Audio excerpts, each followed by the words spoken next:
My name is Abhishek Gupta, roll number Echo 2. Today I'll be talking about William Reed Hastings, the current CEO of Netflix. Wilmer Reed Hastings Jr., born on October 8, 1960, is an American entrepreneur and philanthropist. He is the co-founder, chairman, and CEO of Netflix and serves on the boards of Facebook and a number of non-profit organizations. A former member of the California State Board of Education, Hastings is an advocate for education reform through charter schools. His early life and education. Hastings was born in Boston, Massachusetts, the son of John Emery Loomis and Wilmer Reed Hastings. His maternal great-grandfather was attorney, financier, scientist, inventor, and philanthropist Alfred Lee Loomis. He attended Buckingham Browns and Nicholas School in Cambridge, Massachusetts. He entered Marine Corps officer training through platoon leader class and spent the summer of 1981 in officer candidate school at Marine Corps base Quantico. He did not complete the training and never commissioned into the Marine Corps, choosing instead to pursue service in the Peace Corps.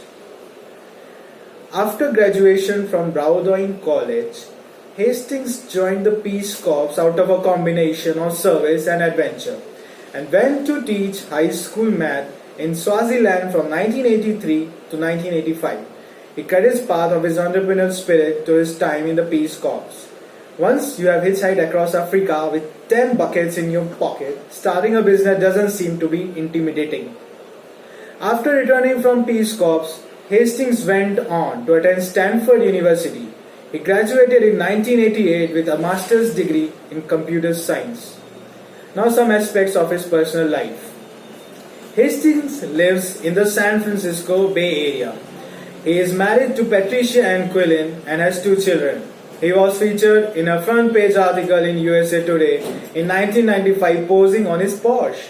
He has said that if he ever appears on the front page of USA Today again, it will not be on the hood of a Porsche, but I would pose with a bunch of movies. So it came to be true.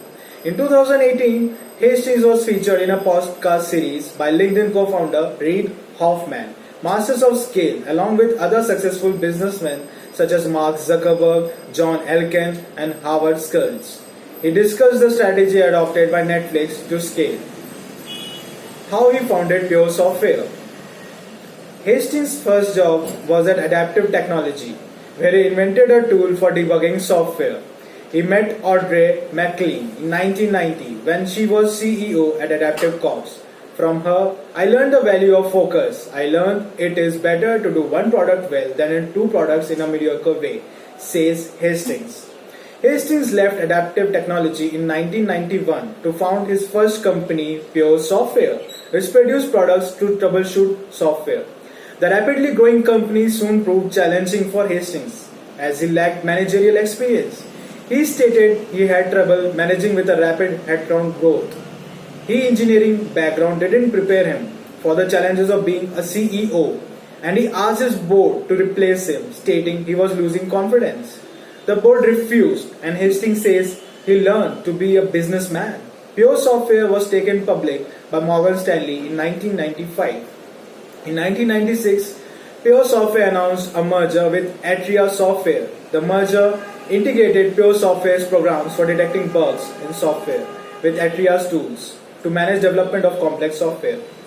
Hastings' goal in the merger was to unify the 2 companies' sales forces. The Wall Street Journal reported that there were problems integrating the sales forces of Pure Software and Atria after the head salesman for both Pure and Atria left following the merger.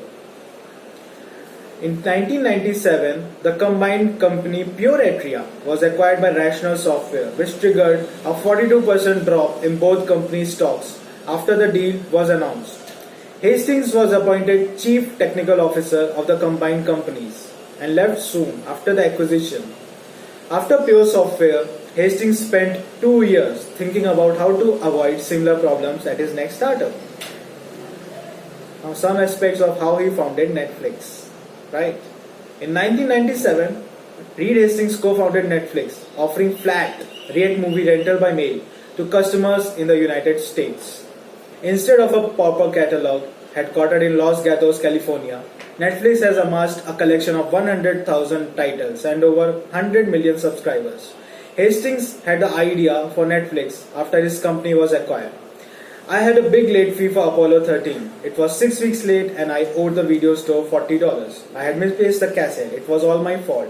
I didn't want to tell my wife about it and I said to myself, I'm going to compromise the integrity of my marriage over a late fee. Later on my way to the gym, I realized they had a much better business model. You could pay $30 or $40 a month and work out as little or as much as you wanted. Hastings said that when he founded Netflix, he had no idea whether customers would use the service. Netflix culture. As Netflix grew, the company began being noticed for its innovative management practices. The results of the culture Hastings was exploring called freedom and responsibility. Netflix is known to pay salaries that are typically much higher than customary to attract the best talent and is one of the companies where employees can choose annually how much of their compensation they want in cash versus stocks. Other innovations include the treatment of employees who don't meet expectations. At most companies, average performers get an average raise, says Hastings. At Netflix, they get a general severance package because that way managers don't feel too guilty to let average performers go. His company also gained notoriety for eliminating sick and vacation time for employees and instead allowing them to manage their time off individually. It was all about Reed Hastings. Thank you.